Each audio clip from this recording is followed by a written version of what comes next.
अज्ञानतिमिरन्धस्य ज्ञानाञ्जनशलाकया चक्षुरुन्मिलितं येन तस्मै श्रीगुरुवे नमः। श्रीचैतन्यमनोभीष्टां स्थापितं येन भूतले स्वयं रूप कदा मह्यं ददाति स्वापदान्तिकं। वन्देऽहं श्रीगुरु श्रीयुतापदकमलं श्रीगुरुन् वैष्णवांश्च। श्रीरूपं साग्रजातां सहगणा रघुनाथां पितं तं सजीवं साद्वैतं सावधूतं परिजनासहितं श्रीकृष्णचैतन्यदेवं श्रीराधाकृष्णपादान् सहगणा ललिता श्रीविशाखान्वितांश्च। नमो विष्णुपादाय कृष्णपृष्ठाय भूतले श्रीमते भक्तिवेदान्तस्वामिनिति नामिने। नमस्ते सरस्वते देवे गौरवाणी प्रचारिणे निर्विशेषशून्यवादी पाश्चात्य देशतारिणे। नमो महावदन्याय कृष्णप्रेमपदायते कृष्णाय कृष्णचैतन्यनामने गौरतसे नमः। वञ्चकल्पतरुभ्यश्च कृपासिन्धुभ्य एव च पतितानां पावनेभ्यो वैष्णवेभ्यो नमो नमः। हे कृष्णा करुणा सिन्धु दीनबन्धु जगत्पते गोपेश गोपिका कांत राधा कांत नमोस्तुते। तप्त कांचन गौरांगी राधे वृंदावनेश्वरी वृषभानुसुते देवी प्रणमामि हरिप्रिये। जय श्री कृष्ण चैतन्य प्रभु नित्यानंदा श्री अद्वैत गदाधर श्रीवासादि गौ भक्तवृंद। हरे कृष्णा कृष्णा कृष्णा हरे हरे, हरे Ram Ram Ram Hare Hare. Hare Krishna. So happy to see you all. So I hope all of you had a wonderful Kartik month and you're having a wonderful marathon month going on. And I'm pretty sure all of you would have done fantastic in your Ishupanishad exam. And all of you would have done it so wonderfully that you're eagerly waiting for Nectar or devotion exam. When would the next exam come now? It was so easy and so simple. Wish we can have exams up front and the studies can continue side by side. So to begin with, how many of you felt exam was easy? Please raise your hands. Okay, the humility has its own application. Right now you have to be truthful, okay? Don't raise your hand out of humility. Oh, no, how can I say it was easy? So how many of you felt it was easy exam? I mean, you're seriously raising doubt in my mind, those of you who are not raising hands. I mean, 80% paper was anyways leaked, isn't it? 80% paper question were already known to all of you. Question was there, the answers were there, so it was pretty simple enough like that. So yeah, lengthy, it wasn't lengthy, it's just like we really like to express, like to speak about Krishna, so we write lengthy answers. And generally my limited experience of this world teaches me most of the time it is the mothers who find it lengthy because they specifically love to talk about Krishna. Every time when the papers happen, the mothers would call me and tell me, Prabhuji, paper was very lengthy. I said, who told you to write subjective answers for objective questions? You know, so for everything they have to write long things. So I hope was okay, all of you. And all of you, what's the status with OBA? I'm really off the track. What's going on? Madan Medhavni, what's the status with OBA for us? Is it done by everyone? 80%? I think it's pending from about 7 to 8 devotees. Oh, okay. So more than 80, in fact, more than 90% devotees have done it. Okay, great. Thank you. So from today onwards, we're going to begin our study on a very special book titled as The Nectar of Devotion. For today, we're going to start with the preface, and in preface also we'll just take one subject matter, that is a history of this book as well as the history of the author, Srila Rupa Gosvami. And one more subject we may cover is what was the purpose of Srila Prabhupada and giving us a summary study of BhaktirasamritaSindhu. And apart from this, I guess at the end of the session, Vitai Pranpu, you're there. If I'm correct, DST, Daylight Savings Time, would have begun now. So if needed, we can have a quick discussion at the end of the class if our class timings need to be a little bit tweaked. Sure, Prabhu, I'll discuss that with you. Yeah, or else you can just, while the class is going on, you can type me your suggestions. Based on that, then at the end of the day, at the end of the class, we can take a quick vote or poll on it. Fine. What time it is for you right now? 6 o'clock in the morning, or what is it? Currently, today, Prabhu, is 7:30, but generally, if we have a class at 12, it would be 6:30 for us. Oh, acha, yeah, we are starting 1 hour late today, right? Correct. Yes, today is here. Okay, fine. 7:45 Mother Washer is writing, so okay, great. All right, so let's begin with our Nectar of Devotion subject matter. Just give me a quick second, go back to the presentation. Nectar of Devotion. Let's very briefly take a look in essence, what is it about? In Sanskrit, it is called as Bhakti Rasa Amrit Sindhu. I'm just going to introduce it today. We'll get into more details next time. The Bhakti Ras Amrit Sindhu, you can take it this way. Bhakti Ras Amrit and Sindhu. Sindhu means ocean. There are 3 big oceans in this world: Indian Ocean, Atlantic Ocean, Pacific Ocean. Satyaraj Prabhu, while writing a foreword to the book Waves of Devotion, I apparently left it in my room. So that would be one of the reference guide for me, which I'll be referring to speak on this book, along with Srila Jiva Gosvami commentary. So he talks about it, the 3 major oceans: Indian Ocean, Pacific Ocean, Atlantic Ocean. He does a very beautiful comparison between that ocean and this Bhakti Rasa Amrit Sindhu ocean. The nature of the ocean in this world is salty. However, this ocean, which Srila Rupa Gosvami is introducing us all to, is Bhakti Ras Amrit. Amrit means nectar and is filled of mallows of bhakti. Just like we have heard of from Srimad Bhagavatam 5th canto, there's a sugar cane ocean, there's a milk ocean, etc., etc. So there is an ocean which Srila Rupa Gosvami is introducing all to, which is called as Bhakti Ras Amrita. One who gets an opportunity to dive into this ocean, he gains access to an eternal life and eternal bliss, in essence. So Srila Rupa Gosvami, while composing this text, the purpose of this text, I'll speak about it shortly.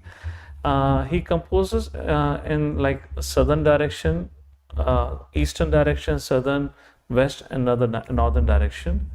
And then within that, he talks about different lahari. Lahari refers to waves. So for the purpose of our Bhakti Shastri course, if all of you,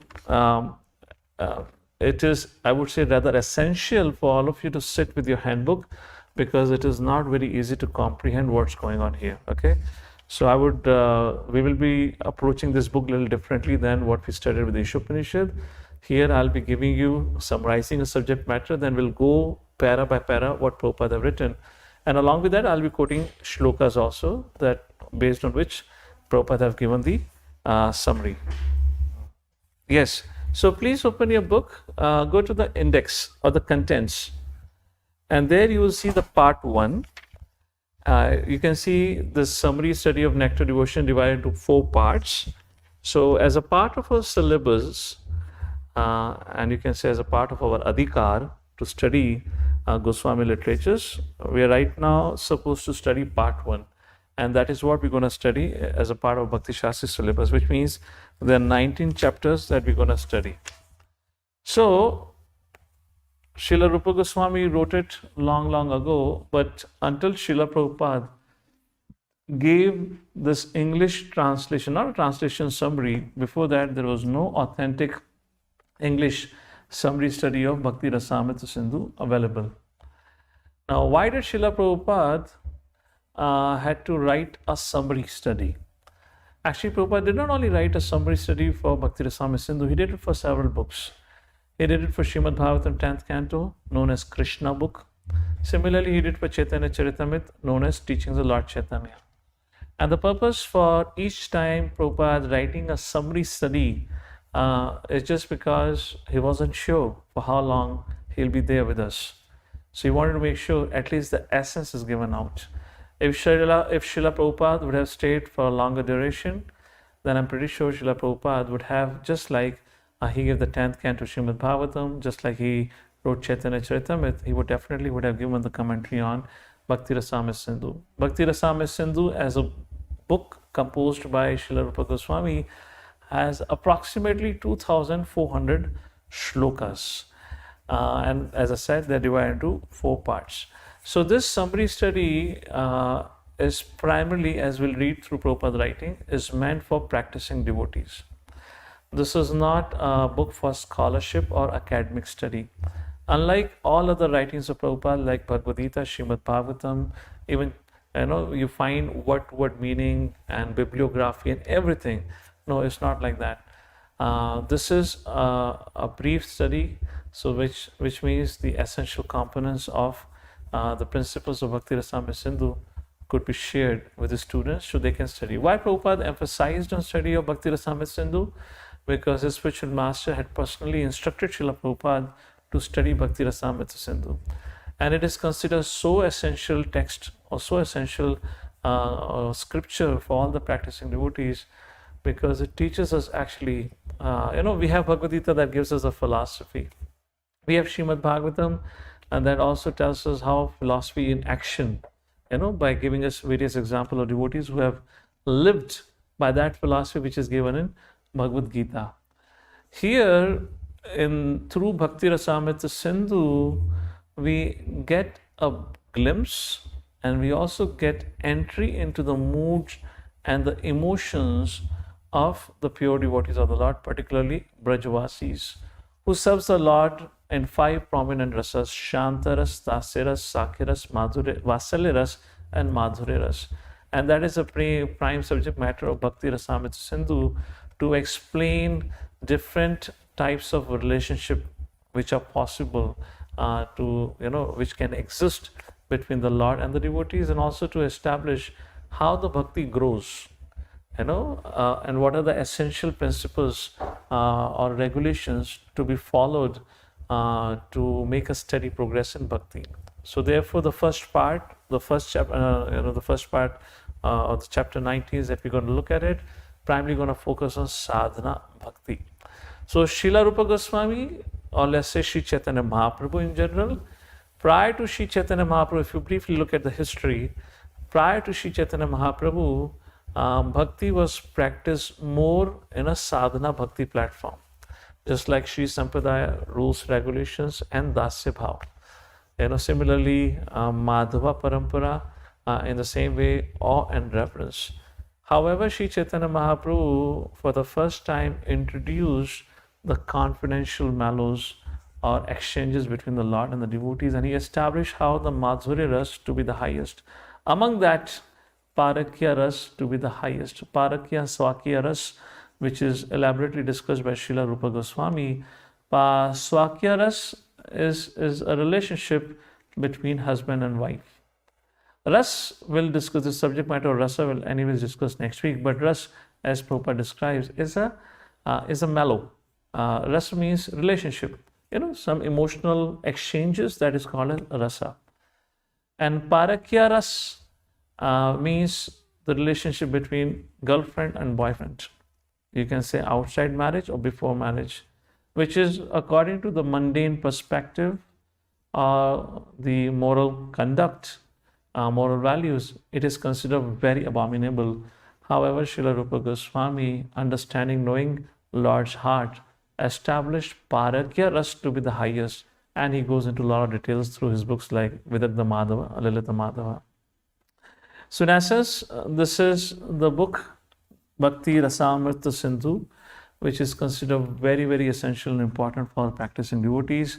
Knowing this, our doubts about how to practice bhakti will be removed. Knowing this, our practice of bhakti will improve, will become more determined, will gain more confidence, and the goal that we all have as Krishna Prema will get more clarity about it. So, as this book is composed by Srila Rupa Gosvami, Srinivas Acharya have written, an Ashtakam glorifying Sad Gosvami. So, at the beginning of every class, we'll be reciting this shloka. This is the second stanza of the Sad Gosvami Ashtakam by Srinivas Acharya. So we can, I'll recite it, and all of you want, you can recite along. Nana Shastra Vichanek Nipano Sadharma Samsthapako Lokanamitakarinu Tribhuvane Mahanyo Sharanyakaro Radha Krishna Padaravindra Bhajana Andena Mattalikayo Vande Rūpa Sanatano Raghujago Shri Jiva Gopalako.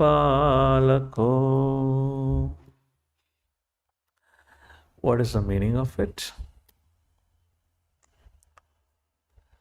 Nana Shastra Vicharanik. Nana Shastra means various scriptures. Vicharana is to think or scrutinizingly study. Vicharnaik Nipano. Nipun means expert. Sadharma, expert in establishing the religious principles. Sadharma Samsthapakayo. So establishing Samsthapana, establishing eternal religious principles. Lokanam hitakarino tribhuvane. Lokanam, establishing religious principles for all human beings. Hitkarino, performing beneficial activities. Tribhuvane, where? All the three worlds. Manyo Sharanyakaro. Manyo Sharanya. Sharan. Manyo is according to me, or who are worthy of honor. Man, Abhiman, Man. And Sharanyakaro, who are also worthy of taking shelter. And what's the state of their consciousness? So what are they doing? Very first line says, Nana Shastra Vichanik Nipano. They very scrutinizingly have studied scriptures, and through that they have established eternal religious principle. For what they have established eternal religious principle, that is the second line, for the benefit of mankind, where? All the three worlds, and concluding with Manyu Sharanyakaro. They're worthy of all honor, and they're worthy of taking shelter. And what is their consciousness? Radha Krishna Padaravindra Bhajana Nandena Mattalikayo. Radha and Krishna, of Shri Radha and Krishna, Padaravinda. They're always absorbed and meditating at the lotus feet of Shri Radha and Krishna. Bhajana Anandena Mattalikayo. In the bliss of worshipping. Mattalikayo, they're intoxicated in the moods of the gopis. Vande Rūpa Sanatano Raghujago Shri Jiva Gopalako. Like that has been explained. So would somebody like to read out the translation if it is visible to you all? Please go ahead. Can I read it, Prabhuji? Hare Krishna. Who is reading? Yeah, whoever. Please go ahead. I offer my respectful obeisances unto the six Goswamis, namely Shri Rupa Gosvami, Shri Sanatana Goswami, Shri Raghunatha Bhatta Goswami, Shri Raghunatha Dasa Goswami, Shri Jiva Goswami, and Shri Gopala Bhatta Goswami, who are very expert in scrutinizingly studying all the revealed scriptures with the aim of establishing eternal religious principles for the benefit of all human beings. Thus, they are honored all over the three worlds, and they are worth taking shelter of, because they are absorbed in the mood of the gopis and are engaged in the transcendental loving service of Shri Shri Radha and Krishna. Hare Krishna, Hare Krishna. So like this, it is explained about their consciousness and about their activities. So when we are about to read a book, it is very important, Srila Prabhupada would often say, it is in fact essential to know about the author. And that is why when Nectar Devotion opens with Preface, Prabhupada dedicates at least 2.5 pages speaking about Srila Rupa Gosvami. And that's what we are trying to do here. They wrote so many books just to establish what is real religion. Like Srila Jiva Goswami is credited with composing 4 lakh verses. You have to understand, 4 lakh verses. Let me ask this question to all of your well-educated, audience here. How many of you have faced challenge in, let's say, in composing a letter? In other words, you write something and then you delete it and then you rewrite it. How many face little difficulty? All of you well-educated, have well-read, and have definitely written quite a lot, as a part of exams and whatnot. You have to understand these Goswamis, all of these personalities, they didn't have a pen and paper, they didn't have a computer. They had a tree bark on which they will write it. It's not that you write something and rub it off. First thing. Second thing, as you will study Nectar Devotion, now for any one of us, let's say if we have to give a class and we want to speak on certain subject matter, and we remember that in Srimad Bhagavatam first canto, I remember reading something about this particular concept which I want to speak. So what will you do? You'll go to Vedabase, type in the words, either you know the Sanskrit or you know the English, and you'll be able to locate that particular words. Yes or no? So we don't have the ability and capacity to memorize 18,000 verses. Forget 18,000 verses, Srimad Bhagavatam. 700 verses of Bhagavad Gita is also too much for us. Forget that.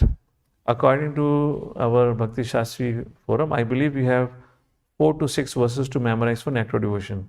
If I make it 20 verses for all of you to memorize for your shloka test, I'm going to get curses up front. Yes or no? Why are you making it difficult for us?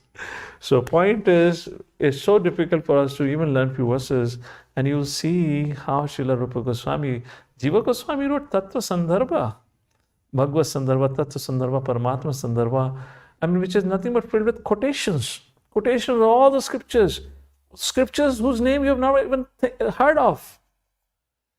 Now, how do you, and plus that time also books were not in printed form, right? The books are not in printed form. Now you have Bhagavatam, 18,000 leaves, and their shlokas are written. How do you figure it out? Even if you say, okay, I remember in 7th canto, in the in particular section, I had read particular verse. How much time would go to search through? Now, what is this book? I particularly love this book because I come from a scientific background. I wrote several research papers, and I can tell you this is the best research thesis. And what is the research subject? What is the objective of this book? It is to establish Akhila Rasa Amrita Murti. Bhagavan Shri Krishna is the Supreme Personality of Godhead and is the king of all rasas. And to establish that one single fact, Srila Rupa Goswami has written this, you can say 2,399 verses just to make one, statement true. And to make that prove, he has included references from, his verses are nothing. He has not composed 2,400 verses. I cannot say exactly how many verses he has composed, but after every second verse, there are a couple of references to what point he has made. He justifies it with various Vedic references. So that's a scholarship. And that's the caliber of the author whose book we are about to read, which we are calling it as one of the very important text here. So they wrote so many books just to establish what is real religion. Nana Shastra Vichanik Nipanos Sadharma Samstapako. Why Lokanam Hitkarinu? They were simply doing welfare activities for the people in general. Lokanam. Please, somebody else continue reading. Somebody else read out what's written up there. Srila Prabhupada makes this point. Yes, Mother, please go ahead. Thank you, Guru. Formerly, the society was not so much degraded. As soon as you give evidence from the Vedic literature, they would accept. So these Goswamis were making research from the Vedic literature, Samved, Rig Ved and Upanishads, Vedanta Sutra, Puranas, Mahabharata, Srimad Bhagavatam. You will find in the BhaktirasamritaSindhu evidences, Nana Shastra, Srimad Bhagavatam 2.1.2 Vrindavan. So Prabhupada is giving a lecture on this particular verse. Point is, Prabhupada is saying they were doing scientific research. They were studying all these scriptures, Nana Shastra, Vichar Naikuno, and then they were extracting the essence. So just like one is BhaktirasamritaSindhu, and similarly one very important book is Nectar of Instruction, which is the essence of all teachings. Those 17, I believe, 11 I believe. And the number of verses, not 7, 11 verses, Nectar of Instruction. They give you from the beginning, from the day one, when a person comes to, the association of devotees, up to going back to Godhead. In that concise form, complete knowledge, essence has been provided by Srila Rupa Gosvami. So what is the importance of Goswami's literature? It is explained by Srila Narottam Das Thakur, and he says, Rūpa Raghunatha Pade Aibe Akuti Kabe Hamabu Chaba Sejugala Priti. Srila Narottam Das Thakur writes, when I am eager to understand the literature given by the Goswamis, then I shall be able to understand the transcendental loving affairs of Shri, Radha and Krishna. They have made the most complicated subject of the paramour relationship between Shri and Radha Krishna so easily accessible to all of us. Historically, just to give you a little understanding, prior to Shri Chaitanya Mahaprabhu, and prior to that, Srila Madhavendra Puri, Srimati Radharani was never there along with the deity of Lord Shri Krishna. If in case you look at any of the ancient temples, if you know of, for example, I'm in Maharashtra, Pune, there is Pandharpur, and you have Vithalji's temple, which is said to be from the time of, Dwapar Yuga. There also you don't have Radha Vittal. Who we have? Rukmini Vittal. So if you think of any, now there is Dwarkadish. I have not personally been gone there to Gujarat. Anyone here has gone to Dwarkadish? I have never heard. So Mithul, is there Radha Dwarkadish or Dwarkadish only? Dwarkadish only. So if you look at any ancient temple which had been, existing and worshipped before Sri Chaitanya Mahaprabhu appeared, you will never find Srimati Radharani along with Lord Shri Krishna.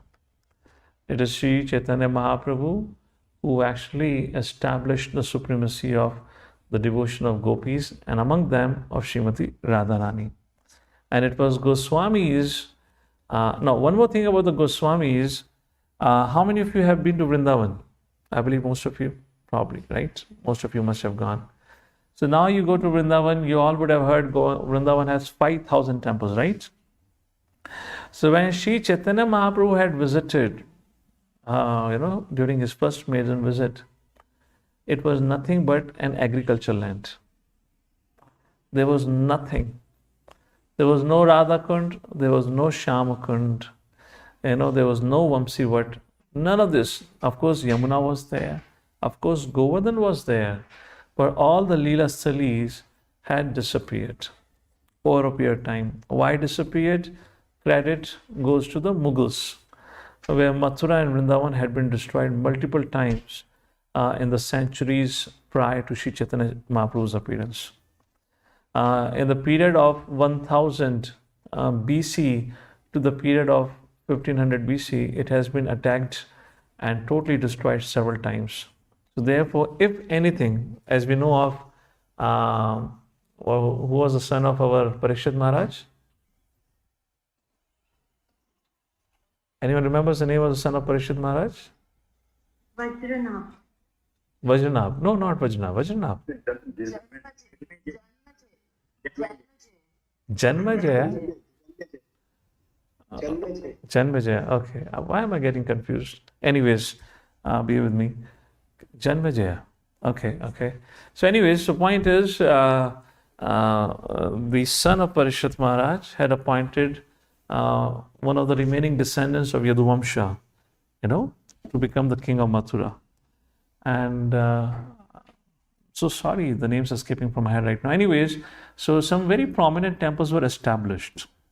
Among them, we know of Govind Dev, Vajranab. Vajranab was the one. Govind Dev was there, Madan Mohan, and many such temples. So these deities were established by Vajranab. And as if you know the stories of these deities appeared to the Goswamis. To Srila Rupa Goswami, Govind Dev appeared, and Madan Mohan, who actually appeared to Advaita Acharya at a place called Advaita Vat, and where Advaita Acharya named him as Madan Gopal. And then when Advaita Acharya came back to Navadip, he left the deity of Madan Gopal to a Brahmana in Mathura. Finally, when Sanatana Goswami went, then the deity of Madan Gopal, by his own desire, the Lord by his own desire came back to Sanatana Goswami, and then it became Madan Mohan. Like that, we have many of these ancient deities. Anyways, the point I'm trying to make is another major contribution of the Goswamis is that actually was the desire of Sri Chaitanya Mahaprabhu, was to re-establish these Leela Sthalis. So when Sri Chaitanya Mahaprabhu went, there was nothing. So he had sent Rupa and Sanatana Goswami, particularly with that objective. One of the first objective was to find and re-establish all the pastime places. So what Vrindavan we know of today is all because of Goswamis. Is all because of Rupa, Sanatana, Jiva, Gopala, Raghunath Bhatta Goswamis and their followers like Narottam Das Thakur, Jiva Goswami, Srinivas, Shaman, etc. Srila Chaitanya Mahaprabhu also gave them the instruction to write literatures, Bhakti literatures, by scrutinizingly studying various Vedic scriptures and establishing how Bhakti is the topmost. And in that also Srila Rupa Goswami was given a very clear instruction when Srila Rupa Goswami met with Chaitanya Mahaprabhu at Prayagraj. For 10 days, Chaitanya Mahaprabhu instructed Rupa Goswami, and there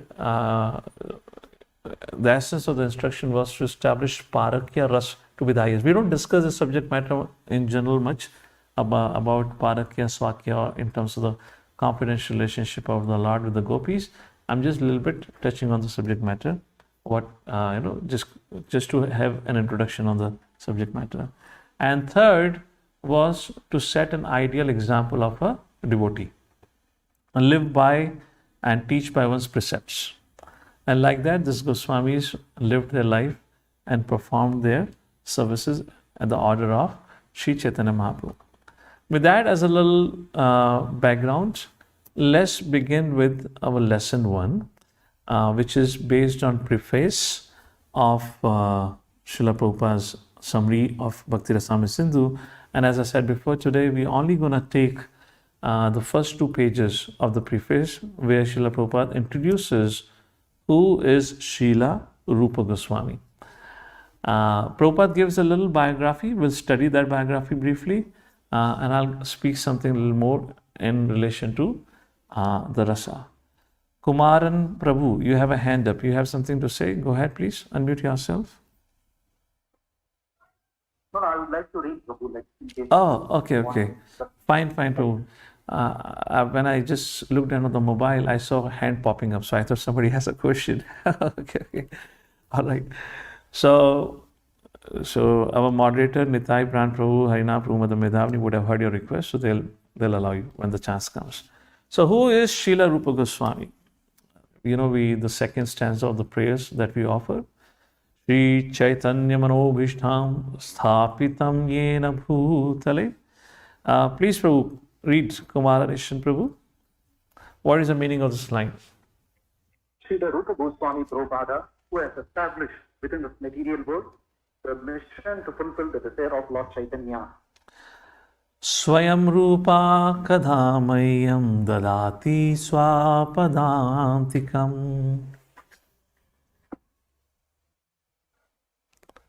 When will he give me shelter unto his lotus feet? This is a prayer. This is a Mangala Charan. This is a prayer offered to while making a prayer to Srila Rupa Gosvami, like that. So it is said Srila Rupa Gosvami, his mission was to fulfill the desire of Lord Chaitanya Mahaprabhu. So question comes, what was the desire of Sri Chaitanya Mahaprabhu? Or how well Srila Rupa Gosvami was able to understand the innermost desires of Sri Chaitanya Mahaprabhu. Let's address that first, and then we'll come to what was the innermost desire of Sri Chaitanya Mahaprabhu. How well Srila Rupa Gosvami was able to understand the heart's desire of Sri Chaitanya Mahaprabhu.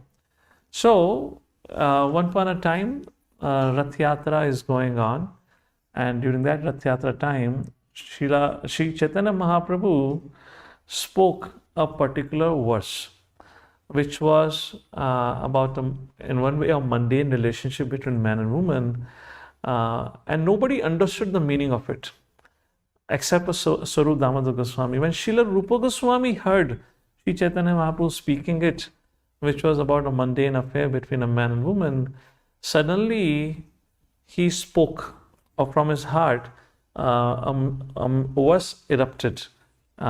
Let's quickly take a look at what Sri Chaitanya Mahaprabhu said, and then hearing that, what Srila Rupa Goswami said. So in other words, what exactly Sri Chaitanya Mahaprabhu meant, Rupa Goswami was immediately able to comprehend just hearing what Sri Chaitanya Mahaprabhu said. So what Sri Chaitanya Mahaprabhu said, this is Sahitya Darpana, regular, you can call it as a novel in those days, written in Sanskrit. Yah kumara harasa eva hi varasta eva chaitra shapas te chon militamalati surabhya praudha kadam banilaha sa chaiva smitathapi tatta surata vyapara lila vidhau reva rodasi vetasi taru talecheta samukkantate. Somebody please read out the translation. That personally, who stole away my heart during my youth, is now became my master. These are the same moonlit nights of the month of Chaitra. The same fragrance of Malati flowers is there, and the same sweet breezes are blowing from the Kadamba forest. In our intimate relationship, I am also the same lover. Yet my mind is not happy here. I am eager to go back to that place on the bank of the Reva under the Patasthi tree. That is my prayer. This is not any prayer by a gopi towards Krishna. This is, in those days, just like we have songs in the movies, so one lover is expressing a heart's desire towards the other lover. So this is being expressed in Sanskrit. So Sri Chaitanya Mahaprabhu said this, and everyone was confused. What Sri Chaitanya Mahaprabhu is talking about? A sannyasi. As a sannyasi, what is he speaking about? And suddenly Srila Rupa Goswami had an inspiration when he heard that, and he wrote. What did he wrote? Priya soyam Krishna sahachari kurukshetra militas tata hamsarada tad idam ubhayo sangama sukham tathapi anta khelan madhura murali panchamajushe mano mekalindi pulina vipinyasprayati. This is the text which is found in Vidatta Madhava and Krishnadas Kaviraj quotes in Madhya 1.76. Please read out the translation. This is a verse spoken by Srimati Radharani. My dear friend, now I have met my very old and dear friend Krishna on this field of Kurukshetra. Okay, sorry, I'm the same Radharani, and now we are meeting together. It is very pleasant, but still I would like to go to the bank of the Yamuna beneath the trees of the forest there. I wish to hear the vibration of his sweet flute playing the fifth note within that forest of Vrindavan. Hare Krishna. We just read it. I just try reading it once more because it has a lot of emotion into it. This is a verse spoken by Srimati Radharani. My dear friend, Now I have met my very old and dear friend Krishna on this field of Kurukshetra. I am the same Radharani, and now we are meeting together. It is very pleasant. But still, I would like to go to the bank of the Yamuna, beneath the trees of the forest there. I wish to hear the vibration of a sweet flute playing the fifth note within that forest of Vrindavan. So, incredible, isn't it?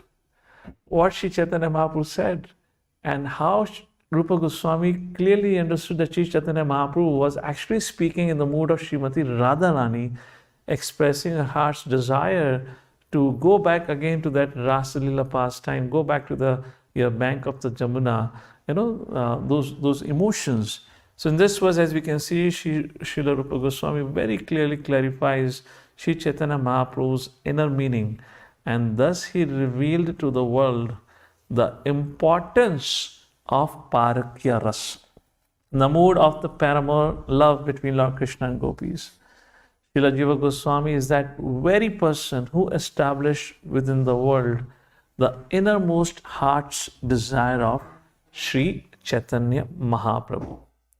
And therefore it is mentioned by Rupa Goswami in the very second verse of his Vidamta Madhava. What is that innermost desire of Sri Chaitanya Mahaprabhu?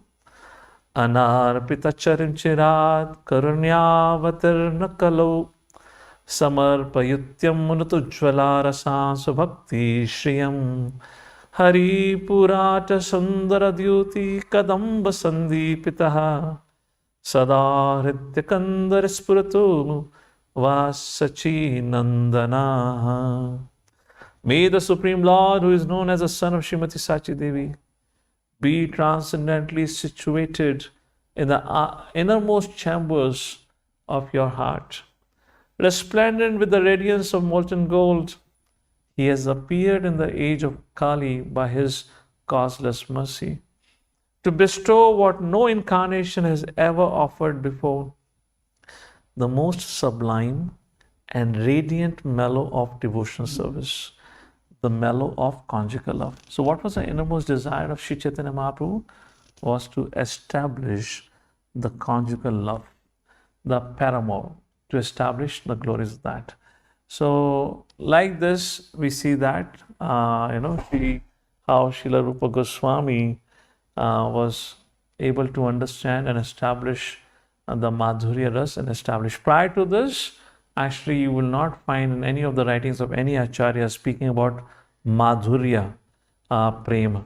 Why? Because people were just not qualified to hear. It's not that people were qualified to hear post Chaitanya Mahaprabhu, but Sri Chaitanya Mahaprabhu came and gave that qualification in the process of advancement so that we can become qualified one day to hear. Therefore, Sri Chaitanya Mahaprabhu gave, just like Harinam Prabhu, Haridas Thakur. Haridas Thakur is called as Harinam Prabhu. Does anyone know what name Sri Chaitanya Mahaprabhu gave to Srila Rupa Goswami? So Haridas Thakur is Harinam Acharya. What did Sri Chaitanya Mahaprabhu gave a title to Srila Rupa Goswami? Or Rasa Acharya. One who has established the Rasa Tattva, which is elaborately discussed in BhaktirasamritaSindhu. To conclude this, we're just establishing how Srila Rupa Goswami very clearly understood the innermost desires of Sri Chaitanya Mahaprabhu.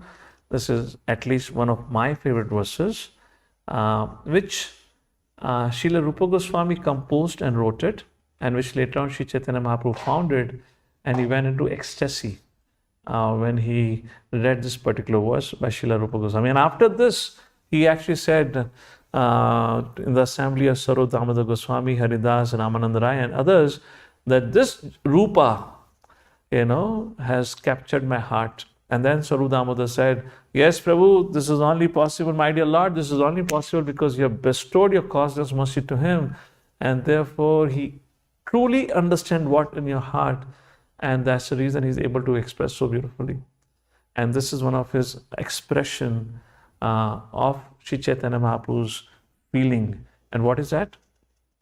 Tunde Tandavani Vitunute Tundavali Labdhyaye Karna Krodha Kadambani Gatyate Karnarudebhyaspraham Cheta Prangana Sangini Vichayate Sarvendriyanam Kritim No Jane Janita Kiyadbhir Amrite Krishneti Varnadvai. Please, somebody read out the translation. I do not know how much nectar the two syllables Krishna have produced. When the holy name of Krishna is chanted, it appears to dance within the mouth. We then desire many, many mouths. When the name enters the holes of the ears, we desire many millions of ears. And when the holy name dances in the courtyard of the heart, it conquers the activities of the mind, and therefore all the senses become inert. Hare Krishna. When Haridas Thakur heard this verse, Chaitanya Charitamrita mentions he took his upper cloth. You know, Haridas Thakur was really elderly. He took his upper cloth, he started whirling like this, he began to dance. Oh, what a beautiful verse, what a glorification of the holiness of the Lord. Anyways, that's just a side point. So, continuing about the subject of who is Srila Rupa Gosvami. So, what is the meaning of the word Rupa Anuga? We are said to be Rupa Anugas. What is Rupa Anugas? Rupa means Rupa Gosvami, Anuga means followers. Prabhupada writes in NOI Preface. Please, somebody read out. So, if for you to be reading, you have to have your laptop. On the mobile, it won't be possible, so I'll read out. The Krishna conscious movement is conducted under the supervision of Srila Rupa Gosvami. Prabhupada writes that in the preface, the Krishna conscious movement is conducted under the supervision. How? Please go ahead if you want to read. Yes. Yeah, the Krishna conscious movement is conducted under the supervision of Sri Rupa Goswami. How?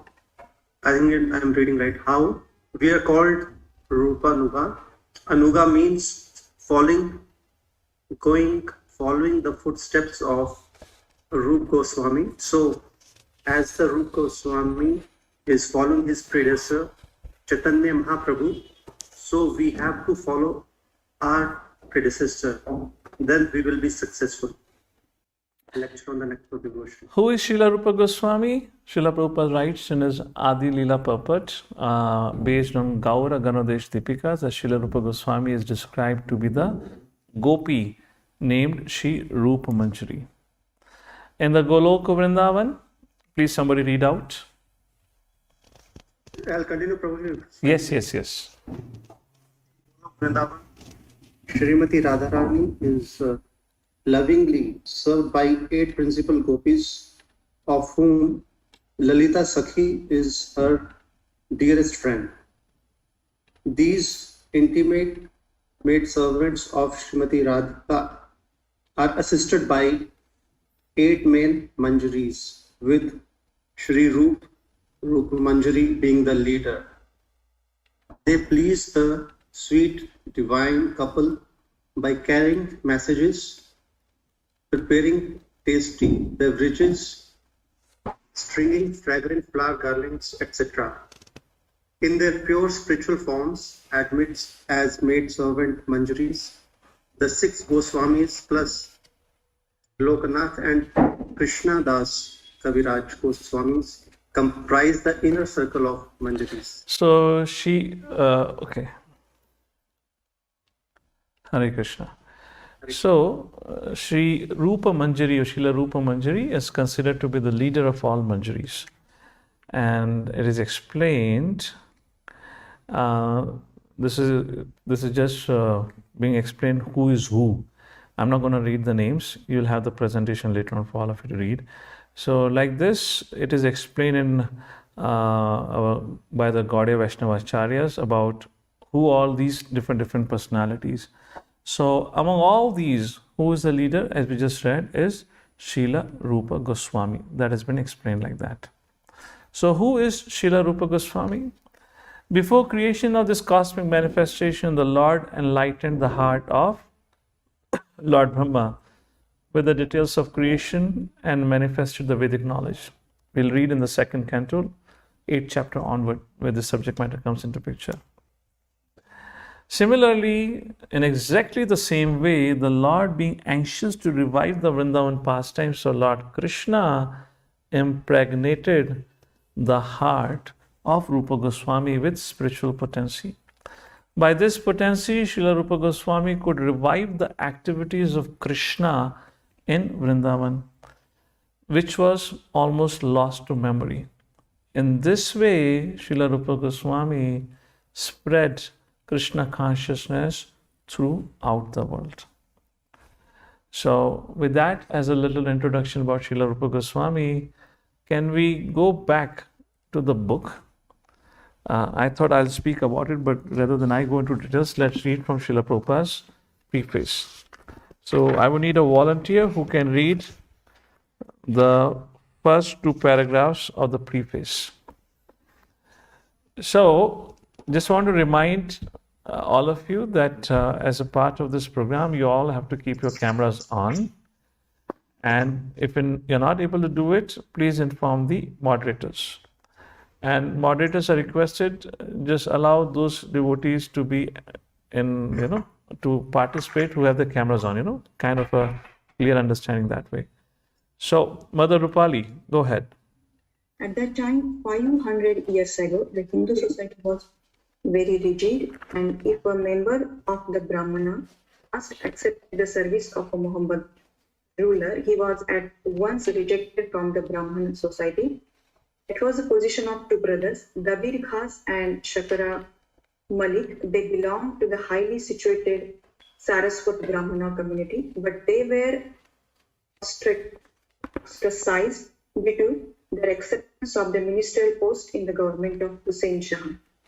It is the grace of Lord Chaitanya that he accepted these 2 exalted personalities as his disciples and raised them to the position of Gosvami, the highest position of Dhamikal culture. Similarly, Lord Chaitanya accepted Haridas Thakur as his disciple, although he happened to be born of a Mohammedan family. And Lord Chaitanya later on made him the Acharya of the chanting of the holy name of the Lord. Hare Krishna, Krishna Krishna, Hare Hare, Hare Ram, Hare Ram, Ram, Hare Hare. Thank Lord you. We'll have some next devotee. Mother Satya, go ahead. Lord Chaitanya's principle is universal. Anyone who knows the science of Krishna and is engaged in the service of the Lord is accepted as being in a higher position than a person born in the family of a Brahmana. That is the original principle accepted by all Vedic literatures, especially by Bhagavad Gita and Srimad Bhagavatam. The principle of Lord Chaitanya's movement in educating and elevating everyone to the exalted post of a Gosvami is taught in the Nectar of Devotion.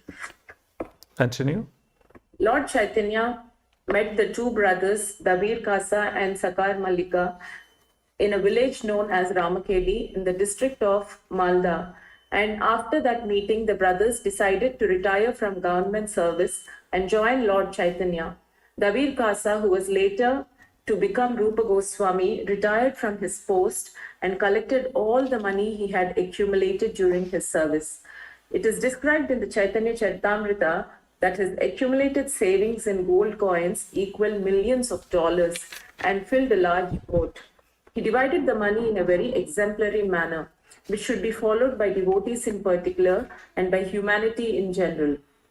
50% of his accumulated wealth was distributed to the Krishna-conscious persons, namely the Brahmanas and the Vaishnavas. 25% was distributed to relatives, and 25% was kept against emergency expenditures and personal difficulties. Later on, when Sakar Malika also proposed to retire, the Nawab was very much agitated and put him into jail. But Sakar Malika, who was later to become Srila Sanatana Goswami, took advantage of his brother's personal money, which had been deposited with a village banker, and escaped from the prison of Hussain Shah.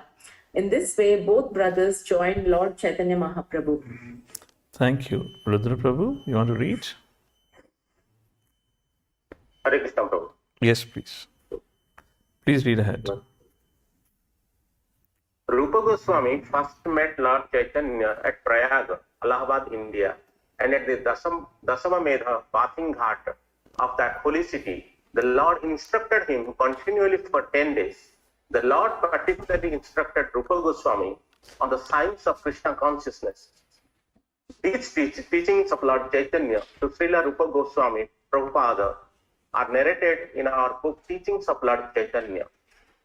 Later, Srila Rupa Goswami Prabhupada elaborated on the teachings of Lord with profound knowledge of revealed scriptures and authoritative references from various Vedic literatures. Srila Srinivasa Acharya describes in his prayers to the 6 Goswamis that they were all highly learned scholars, not only in Sanskrit, but also in foreign languages such as Persian and Arabic. They very scrutinizingly studied all the Vedic scriptures in order to establish the cult of Chaitanya Mahaprabhu on the authorized principles of Vedic knowledge. The present Krishna consciousness movement is also based on the authority of Srila Rupa Goswami Prabhupada. We are therefore generally known as the Rupanugas, or followers in the footsteps of Srila Rupa Goswami Prabhupada. It is only for our guidance that Srila Rupa Goswami prepared his book BhaktirasamritaSindhu, which is now presented in the form of the Nectar of Devotion. Persons engaged in the Krishna consciousness movement may take advantage of this great literature and be very solidly situated in Krishna consciousness. Hare Krishna. Thank you. After this, Prabhupada will speak about what is BhaktirasamritaSindhu, that we shall cover next week. Let's go back to the presentation again. So far we have, if you look at our brief discussion, so far we have discussed about Srila Rupa Goswami and also in general the contribution of Goswamis and how Sri Chaitanya Mahaprabhu instructed, empowered Srila Rupa Goswami to write this Bhakti literatures, and for that instruction they duly followed. Along with that, they also renovated and rediscovered the lost Leela Sthalis of Lord's pastime at Vrindavan, Mathura, Govardhan, etc. like that. So after describing briefly about Srila Rupa Goswami, making it very clear he is eternal associate of Sri Chaitanya Mahaprabhu, in fact leader of all, known as Rupa Manjari. Briefly, let's talk about relationship of Srila Prabhupada and Srila Rupa Goswami. As we all know, so I'm going to refer to 2 books primarily to make all these quotations. One is Prabhupada and Radha Damodar, from where this is being taken. So in 1933, at Srila Prabhupada's initiation, Srila Bhakti Siddhanta Saraswati instructed him to study BhaktirasamritaSindhu, which Bhakti Siddhanta Saraswati Thakur used to call it as the law book on devotional service. Then Srila Prabhupada accepted sannyas 17th September 1959. He moved to an upstairs room at Radha Damodar temple and concentrated his energy on translating into English and purporting the Srimad Bhagavatam.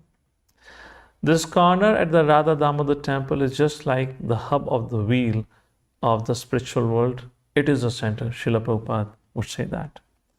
And it is Srila Prabhupada's statement where he said, I eternally reside in my rooms at Radha Damodar temple. What is so special with Radha Damodar temple?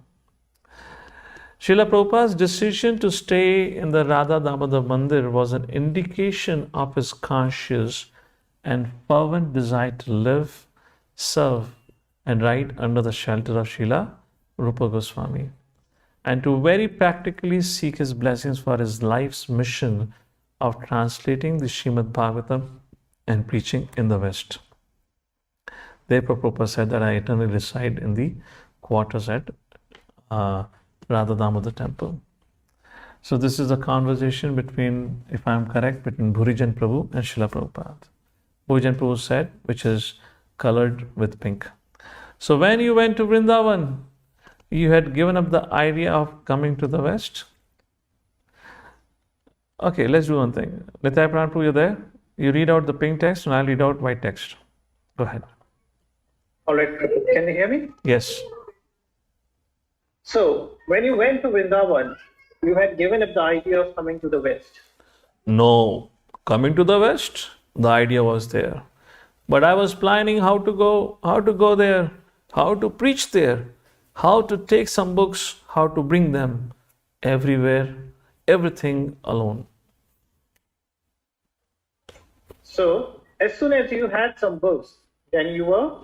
Yes, then I decided everything was being dictated by superior.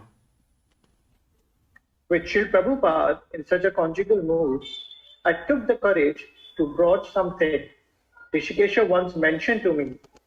I was told that one day you were told by Rupa Gosvami that you must go.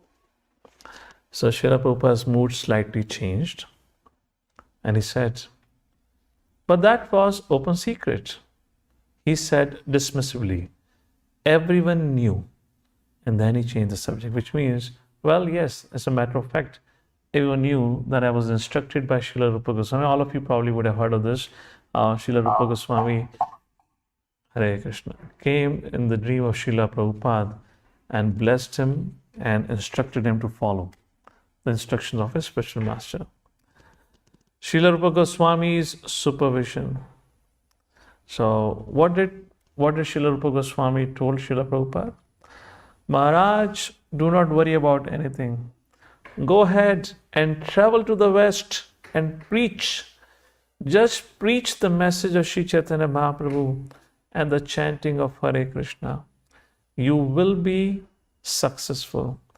I guarantee, because I will be right with you all the time. Srila Prabhupada ki jai. Srila Prabhupada, following in the footsteps of his spiritual master Bhakti Siddhanta Saraswati Thakur, also called Nectar Devotion as the law book of ISKCON. Why he called it as the law book of ISKCON? Please somebody read out the reasons mentioned on the slide. Our whole movement is founded on Bhakti Yoga. If Bhakti is not presented scientifically, then anyone can claim to be pure devotee and masses can be cheated. NOD teaches what is real Bhakti. With this, we can know who has real Bhakti and are they fit to be associated. So Nectar of Devotion makes a very clear distinction between Sahajiyas and real Bhaktas. What is the subject matter? We'll be going into a lot of details in the history when we start studying the BhaktirasamritaSindhu. But a very clear instructions are mentioned how Bhakti to be practiced. What are the rules and regulations at different stages of our progress in Krishna consciousness, like that. Therefore, Srila Prabhupada, both Prabhupada, Bhakti Siddhanta Saraswati Thakur was also called as Prabhupada, and so does our Srila Prabhupada, as we know of. Both of them called BhaktirasamritaSindhu as the law book, which makes it very clear what is Bhakti. And with that, the reference of BhaktirasamritaSindhu, we can clearly understand who is performing Bhakti or who is not performing Bhakti. With that, we come to the conclusion of today's discussion, where we saw a brief about Srila Rupa Goswami's life. We read from the preface also, around 2 pages, Prabhupada dedicated, briefly speaking, about Rupa Goswami. We also saw the very close connection between Srila Rupa Goswami and Srila Prabhupada and us. Srila Prabhupada starting this ISKCON under the inspiration of Srila Rupa Goswami. And to conclude with, we'll just sing out this Ashtakam, Shri Shri Sad Goswami Ashtakam. Krishna Kirtana Gana Nartana Paro Premartambhu Nidhi Dhira Dhira Chana Priyo Priyakaro Nirmasara Pujito Shri Chaitanya Kripa Bharo Bhuvi Bhuvo Varavana Tarako Vande Rupa Sanatana Raghujago Shri Jiva Gopalako नाना शास्त्र विचारने कनिपनो सद्धर्म संस्थापको लोकानामितकारिणो त्रिभुवने मान्यो शरण्याकरो राधा कृष्ण पदारविन्द भजना नन्देन मत्तालिको वन्दे रूप सनातन रघुजुगो श्रीजीव गोपालको श्रीगौराङ्ग गुणार्णवर्णनविधो श्रद्धास्पृधनवितो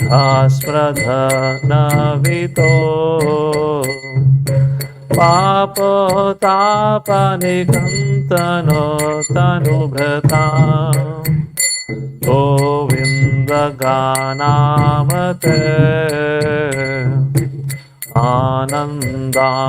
आनन्दाम्बुधिवर्धन कनिपनो कैवल्यनिस्तारकौ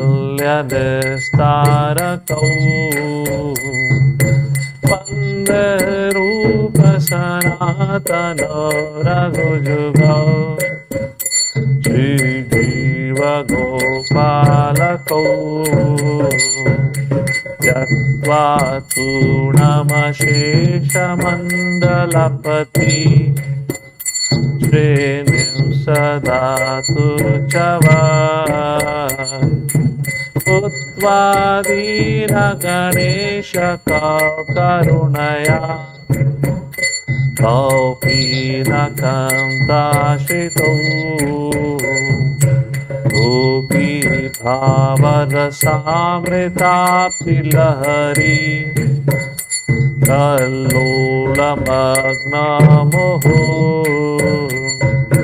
वन्दे रूपसनातनो रघुजुगो श्रीजीव गोपालकौ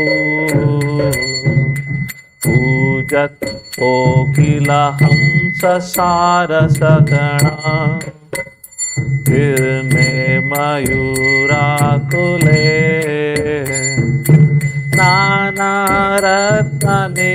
नानारत्ननिबद्धमूले वितपा श्रीयुक्तवृन्दावने राधा कृष्णमहर्निशां प्रभजतौ भारतयो मुदा वन्दे रूप सनातन रघुजुगौ श्रीजीव गोपालको संख्यापूर्वक नामगाननतिभिः कालावसानि कृतो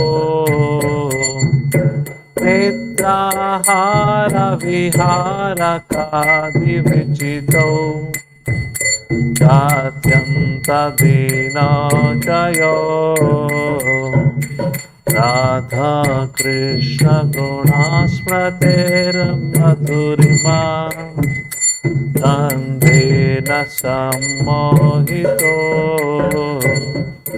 वन्दे रूप सनातन रघुजुगो श्रीजीव गोपालको राधा कुन्दतटे कालिन्दितनया तीरे कवंसीवटे प्रेम माधव साध अशिषदशया प्रस्तो प्रमतो सदा